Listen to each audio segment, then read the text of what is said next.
Welcome back to Mayo Clinic Radio. I'm Dr. Tom Shives. And I'm Tracy McCrae. Flesh-eating bacteria. Now, it may sound like something out of a science fiction movie, but for one Heather Spaniel, it was a frightening reality. In her late 30s, she developed necrotizing fasciitis, or flesh-eating bacteria, and it came dangerously close to her heart.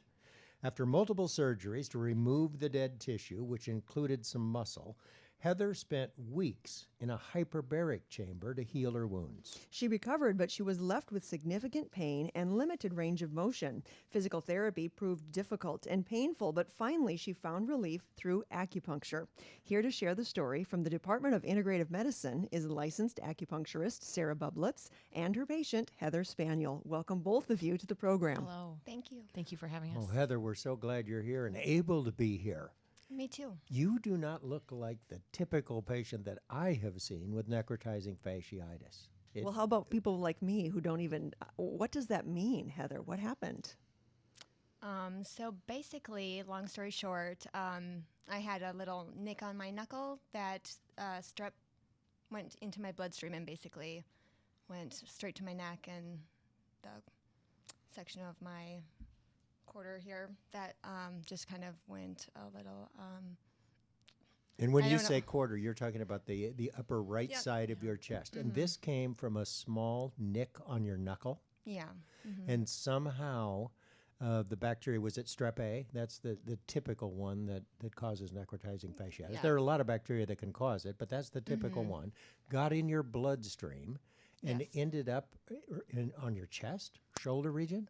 Actually, yeah, a lymph node in my neck is just the only kind of like sign that they had. They didn't think it actually was possible that it would travel from my knuckle to my neck, like from the opposite part of my body. So they had a hard time believing that's what caused it. So they kind of like said, let's stop thinking about that cut and figure out where it came from or whatever. But at the end, after I was ready to be discharged from the hospital, they said that they're positive that it came from that wound in my hand. Wow. And what was the wound in your hand? How did you get that? Do you even remember? Yeah, I do.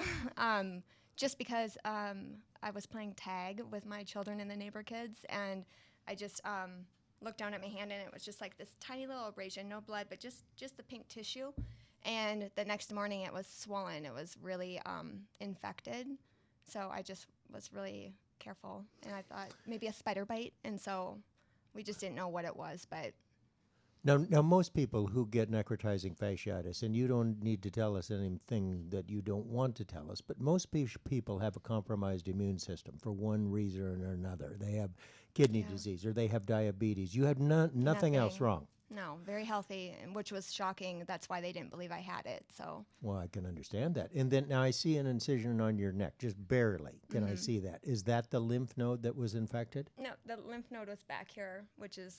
I believe removed and everything. On the back of your neck. neck. On the back of my neck. And so it had spread across the back side of my neck. When they were still determining what it was, it kind of blistered. And so this, obviously it was dying on the inside and didn't really know that. But it then went down my back and then started wrapping around the front of it. I could feel it moving. And so I was like... It goes very rapidly, doesn't it? Yeah, it's very painful. And so it's just like...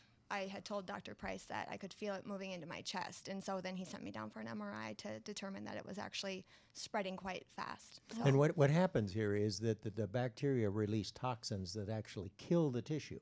And so, therefore, you can't get the antibiotics to the tissue because the tissues have lost their blood supply. And it progresses extremely rapidly. And the only way to get rid of this is antibiotics to get to the tissue that's still alive. And then you got to debride or remove the tissue that's dead. See what happens when you do a show with the doctor? Yeah. That helps. Let's bring Sarah into this because after you had the surgery, like we said in the intro, you were left with a lot of pain and were unable to get any relief from that pain.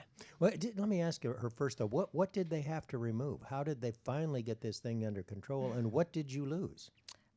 So the first initial surgery was just to determine that Dr. Ensler was correct that it was necrotizing fasciitis. And so they had made that neck incision, saw that obviously the tissue was dead, and so they started debriding just as much as they could, just right in the first incision. Then they did the MRI after I had told them that I could feel like this pain going down the back. So they had 3 different surgeons in with me, and they took out the rhomboid muscle, Oh, yep. and maybe That's half, a muscle half that of my attaches to the shoulder blade. Yeah. trapezius. They had cut it in half. And That's the muscle on top here that you can feel. Yep. And Well, then, I mean, but you look so normal. Do you know what I yeah, mean? well, there's some. Did they do There's some flaws. reconstruction? No, or? they didn't. But I mean, if you were really looking at me, you would see that this shoulder sits lower than this one, and it kind of falls in. You know, I don't have that muscle support anymore, and I lost the major nerve in my arm, and so I'm not able to like fully raise my arm, or really at all, or put it back. So how Dr. Price described it is like rowing, swimming, you know, anything to like do a circular motion with my arm would be lost forever. Wow. Well, it's wonderful. I mean, we often have to do an amputation to cure Right. people of necrotizing fasciitis. So how you got No, through all this and look so great. Anyway, congratulations. Did you think there was All a right. typo on our script? Well, I said, they brought somebody else in. It's not the real. This is not the lady who had necrotizing fasciitis. So you were left with a lot of pain, and Sarah, that's when you come into the picture.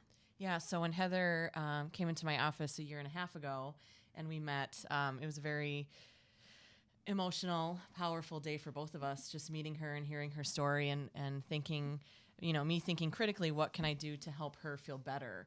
Because as an acupuncturist, there's many tools in my toolbox for helping patients feel better, not just acupuncture and needling, but doing cupping therapy and a few other therapies.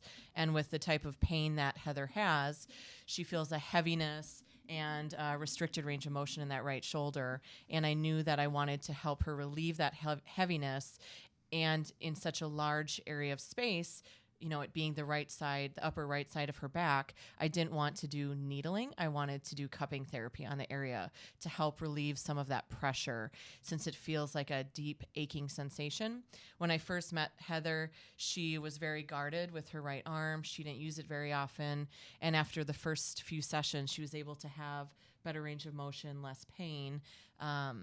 Well, we know cupping from the Olympics this Yeah, summer. exactly, I think before the exactly. Olympics, people didn't know what was going on, but Michael Phelps was having cupping performed on him, and so it looked like he had hickeys all over That's him. right. Yeah. It's a great big bunch of hickeys. It's exactly what it What looked is like. happening when you do perform cupping on someone? So Heather's been doing cupping before it was cool, right? So Yeah, she's right. the I'm cool the one. Michael Phelps. Yeah, she's right. the Michael Phelps. But really with cupping, what it's doing, it's kind of the opposite of massage. So with massage, you're kneading the muscle, kneading the skin. And with cupping therapy, you're pulling apart the knots. So it's working to relieve pressure by increasing blood flow, increasing circulation to that area, allowing better range of motion and less pain.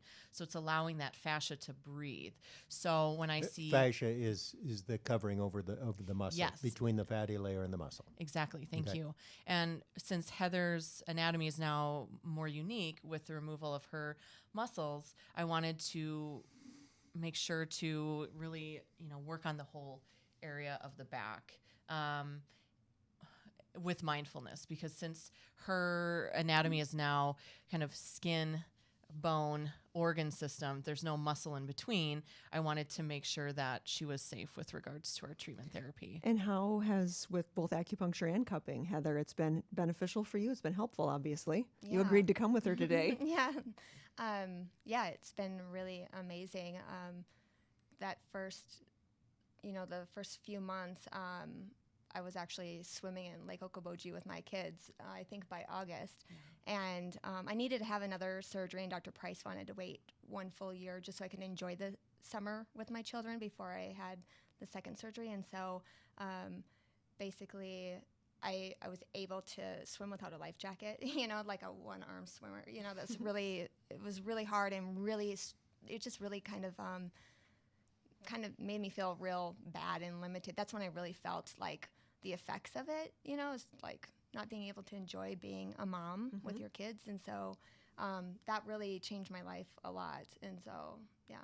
So have they written this? Is this article in the medical literature? Is your story in the medical literature? I mean, isn't this highly unusual It to have a is. cut on your finger and end up with necrotizing fasciitis, flesh-eating bacteria of your neck? Yeah, I mean, Wild.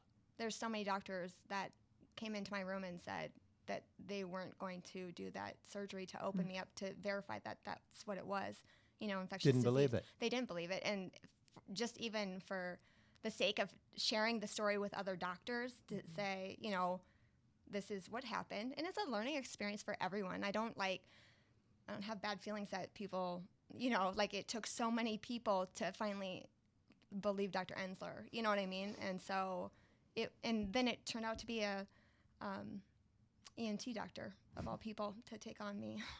Incredible story, Heather. Sarah, how can people, if they have pain that they can't address? I mean, we talk a lot about the opioid crisis in America. This is one of the options for people to deal with pain.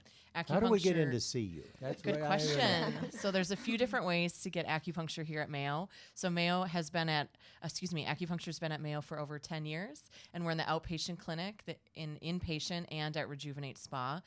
And in order to see us in the outpatient clinic, you need an order from your physician, which Heather got. And once you get an order, then you'll be put on our schedule. If you're wanting to get in kind of a little bit sooner than that, last minute appointments or weekly appointments, then I recommend coming into Rejuvenate Spa, which is over at the Dalk. So that's the place to go if you're wanting to get in a little bit faster. But the outpatient clinic is where we've been for a long time and helping a lot of patients each week. And I think you said you could even get in the same day. You can even get in the same Unheard day. Exactly. Of. Oh, keep your phone on. Right. We've been talking about how acupuncture and cupping treatments can help improve quality of life. And in this case, one patient with a life-threatening flesh-eating bacteria. Licensed acupuncturist Sarah Bublitz and patient Heather Spaniel, thanks so much for being with us. Thank you. Thank you for having us.